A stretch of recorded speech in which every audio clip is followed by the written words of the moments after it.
English premier ലീഗിൽ Chelsea Manchester United ടീമുകൾക്ക് വിജയം. Away മത്സരത്തിൽ ചെൽസി ബ്രൈറ്റനെ പരാജയപ്പെടുത്തി. 1-2 ഗോളുകൾക്കായിരുന്നു ചെൽസിയുടെ വിജയം. ആദ്യ പകുതിയിൽ കോൾ പാൽമറാണ് ചെൽസിക്കായി ആദ്യം ലക്ഷ്യം കണ്ടത്. രണ്ടാം പകുതിയിൽ 64-ാം മിനിറ്റിൽ ക്രിസ്റ്റഫർ ഇൻഗോങ്കു ലീഡരട്ടിയാക്കി.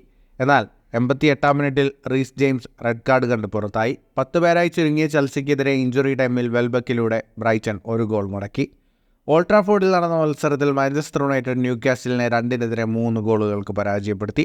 യുവതാരം കോബി മൈനുവിൻ്റെ ഗോളിൽ ആദ്യ പകുതിയിൽ മാഞ്ചസ്റ്റർ യുണൈറ്റഡ് മുന്നിട്ട് നിന്നു. രണ്ടാം പകുതിയുടെ തുടക്കത്തിൽ ആന്റണി ഗോർഡനിലൂടെ ന്യൂകാസിൽ തിരിച്ചടിച്ചു.